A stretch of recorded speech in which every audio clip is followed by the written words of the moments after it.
प्यारे विद्यार्थियों, आपका शीर्षक जीवों में जनन के इस सत्र में स्वागत है। आशा ही नहीं, मुझे पूर्ण विश्वास है आपको हमारा पिछला सत्र काफी मनोरंजक तथा अर्थपूर्ण लगा होगा।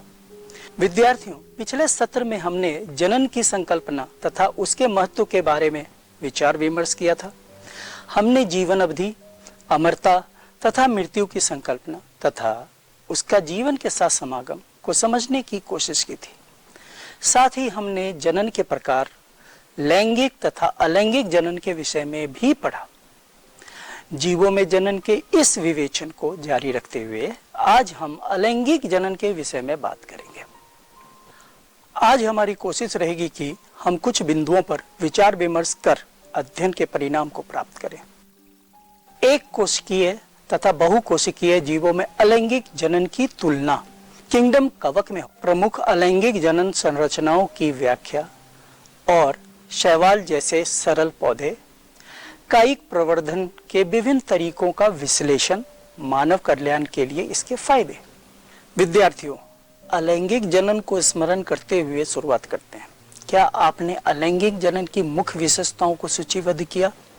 हाँ, अलैंगिक जनन में एकल जीव की भागीदारी होती है। युग्मकों का बिना संलयन से जीवों में परिवर्तन। विद्यार्थियों, क्या आप एकल जीव से उत्पन्न संतति की विशेषताएं सूचीबद्ध कर सकते हैं? हम इसे अमीबा के द्विखंडन में निरीक्षण कर सकते हैं। क्या आप अमीबा के दोनों संतति कोशिकाओं में अंतर बता सकते हैं? आप कोई अंतर नहीं देख सकते हैं। क्या आपको जनक कोशिका तथा संतति कोशिकाओं में समानता मिलती है? दोनों जनक कोशिका तथा संतति कोशिकाएं बिल्कुल समान हैं। वे दोनों एक दूसरे के बिल्कुल समरूप हैं। इन संतति कोशिकाओं को हम क्लोन कहते हैं। अलैंगिक जनन के परिणाम स्वरूप जो संतति उत्पन्न होती है वह केवल एक दूसरे के समरूप ही नहीं बल्कि अपने जनक के एकदम समान होती है। आकारकीय और आनुवांशिक रूप से एक समान जीवों के लिए क्लोन शब्द की रचना की गई है। पिछले सत्र में जनन के विभिन्न प्रकारों के विषय में पढ़ा था। हमने यह निरीक्षण किया था कि विभिन्न जीवों में अलैंगिक जनन सूक्ष्म जीवों तथा अन्य जीवों में होता है। आइए एक कार्य करते हैं। कॉलम 1 में जीवों का नाम है तथा कॉलम 2 में समूह का नाम है। आपको जीवों को उसके समूह से मिलान करना है। स्क्रीन पर सही मिलान है। हमने इस कार्य में क्या समझा? हमने यह निरीक्षण किया कि साधारण संगठन वाले जीवों में अलैंगिक जनन होता है, जैसे जगत मोनेरा के सभी सदस्य, जगत प्रोटिस्टा के सदस्य, जगत फंजाई के सदस्य, पादप में ब्रायोफाइटा शैवाल, जंतु में स्पंज प्लैटीहेलमिन्थेस इकाइनोडर्मेटा। जीवों में अलैंगिक जनन को अच्छी तरह समझने के लिए कुछ उदाहरण को देखते हैं। आप स्क्रीन पर दो जीवों के अलैंगिक जनन को देख रहे हैं। पहला अमीबा में द्विखंडन तथा दूसरा यीस्ट में मुकुलन। क्या आप द्विखंडन तथा मुकुलन में एक समानता बता सकते हैं? हाँ, आप सभी सही हैं। दोनों प्रक्रियाओं में कोशिका विभाजन होता है। अब आप दोनों प्रक्रियाओं में अंतर बताइए। बिल्कुल सही।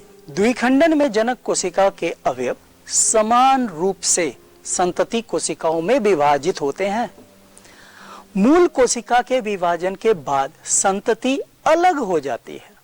मुकुलन में कोशिका विभाजन असमान होती है। संतान परिपक्व होने तक जुड़ी रहती है। इस समानता तथा अंतर से हम किस नतीजे पर पहुंचे हैं? हम यह कह सकते हैं कि द्विखंडन एक अलैंगिक विभाजन है जहां कोशिका दो समान हिस्सों में विभाजित होती है।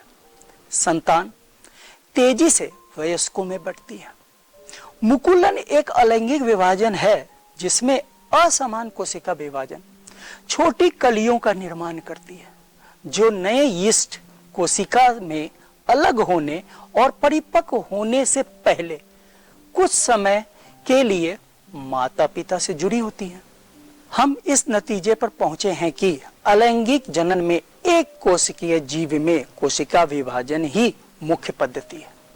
अब यह प्रश्न उठता है, क्या बहुकोशीय जीवों में भी कोशिका विभाजन होती है या फिर उनमें कुछ उन्नत तरीके होते हैं, क्योंकि उनकी संरचना काफी जटिल होती है। विद्यार्थियों, आपको बहुकोशीय जीव में अलैंगिक जनन जानने के लिए एक कार्य करना है। आपके स्क्रीन पर 2 कॉलम दिए गए हैं। कॉलम 1 में अलैंगिक जनन संरचनाएं हैं और कॉलम 2 में जीवों के नाम आपको सही मिलान करने हैं। आशा करता हूं आप सभी ने सही किया होगा। सही मिलान है जल बीजाणु, शैवाल, कॉनिडिया, कवक, कलिका, हाइड्रा, स्पंज, स्पॉन्ज। आप स्मरण करें कि आपने जू स्पोर्ट्स कहां पढ़ा था। यहां यह एक चलनशील संरचना है जो शैवाल जैसे क्लेमाइडोमोनास में पाया जाता है। इसमें तंतु इसे तैरने में मदद करता है। यही चल बीजाणु अंकुरित होकर नए पौधे में तैयार होता है। क्या आप पेनिसिलियम में इसी तरह की बीज या कोशिका देखते हैं? हम कॉनिडिया के विषय में बात कर रहे हैं। यहाँ अलैंगिक बीज जो कॉनिडियोफोर पर विकसित होते हैं, कॉनिडिया कॉनिडियोफोर के बाह्य रूप से उत्पादित होते हैं।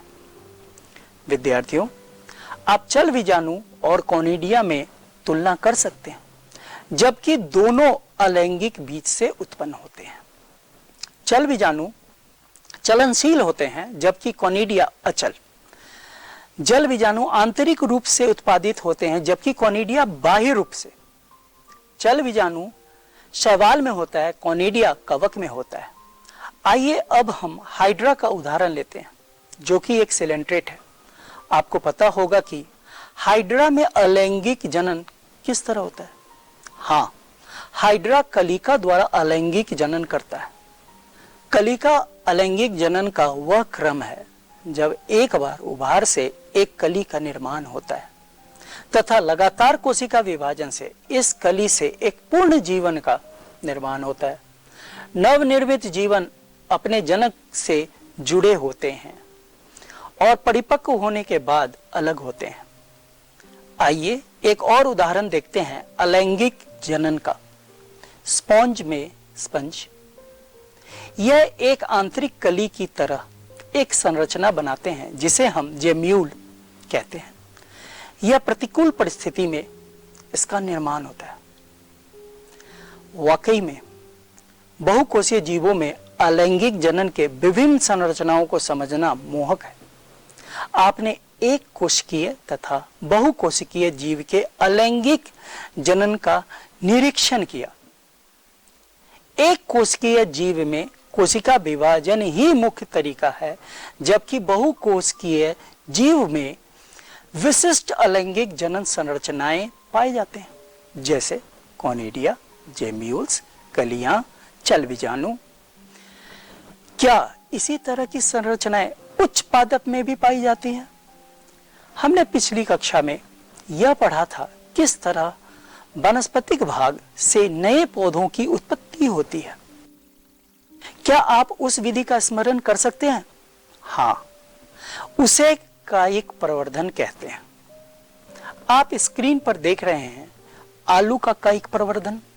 आलू में जो गड्ढे हैं उसे गांठ कहते हैं। आलू एक कायांतरित तना है। इसी गांठ से अंकुरित होकर आलू का पौधा उत्पन्न होता है। अदरक की गांठ से जमीन के अंदर नया पौधा निकलता है। इसे प्रखंड के नाम से जाना जाता है। जलकुंभी, जल हायासिंथ भी एक कायांतरित तना है जो बगली से उत्पन्न होता है। इसे भूस्तरिका कहते हैं। जलकुंभी को बंगाल का आतंक कहा जाता है।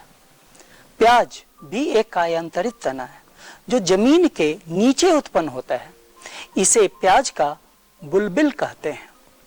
ये सभी कायांतरित रूपांतरित तना है जो एक जनन संरचना का रूप लेकर नए पौधों का निर्माण करते हैं। इन सभी संरचनाओं को कायिक प्रवर्ध कहते हैं।